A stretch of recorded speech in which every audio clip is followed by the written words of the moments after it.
Hello viewers, இன்றைக்கி நம்ம பார்க்க போகிற ரெசிபி என்னன்னு பார்த்தீங்கன்னா ராகி புளி அடை.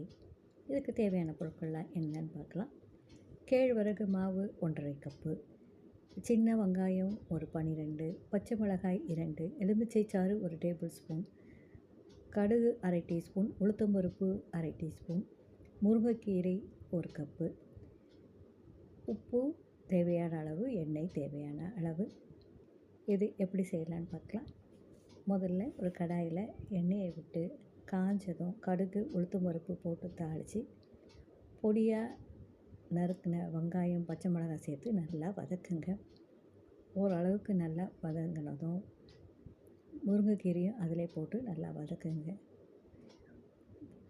முருங்கைக்கீரை ஓரளவுக்கு வதங்கினதும் மாவு நம்ம 1½ கப்பு எடுத்துருக்கிறதுனால 3 கப் அளவிற்கு தண்ணீர் அதில் சேர்த்து தேவையான அளவு உப்பும் சேர்த்து நல்லா கொதிக்க விடுங்க.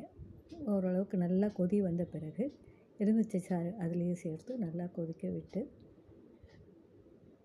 சிறு தீயில் வச்சு மாவை கொஞ்சம் கொஞ்சமாக அந்த தண்ணியில் சேர்த்து நல்லா கிளறி இந்த கொழுக்கட்டை மாவு கிளறு போல் தான் இதுவும் கிளறி இறக்கி வச்சு ஒரு மூடி போட்டு மூடி வச்சுருங்க.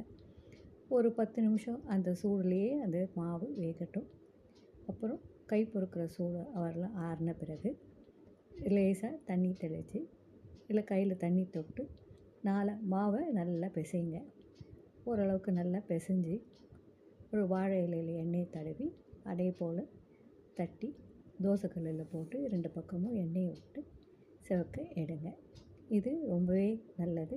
கேழ்வரகு உடம்புக்கு நல்லது. அதில் முருங்கைக்கீரையும் சேர்க்கறதுனால இது ரொம்பவே நல்ல உடம்புக்கு நல்லது. அதனால் அடிக்கடி செய்து சாப்பிட்டு பாருங்கள். மீண்டும் ஒரு நல்ல ரெசிபியில் சந்திக்கலாம். தேங்க்யூ.